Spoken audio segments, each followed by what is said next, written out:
setuju dengan pendapatmu, aku yang punya pendapatku. Gitu, maksudnya biar itu artinya demokrasi. Betul. Di mana setiap pendapat punya pendapat masing-masing. Betul.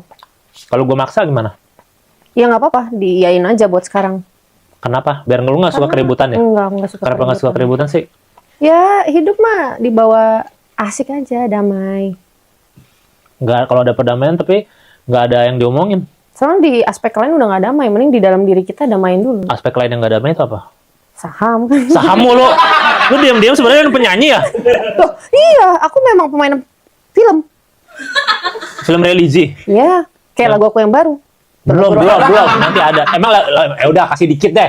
Emang lagu baru yang mana? Yang terbaru banget nih. Yang terbaru banget mana? I'm on Yang my baru. way. Nanti itu yang terakhir lah udah. Ayo yang terakhir Itu deh. baru dibahas terakhir aja. Orang jadi penasaran, lagunya kayak gimana tuh? Nanti dibahas terakhir. Makanya nonton sampai video ini 3 jam ke depan. Jangan dong.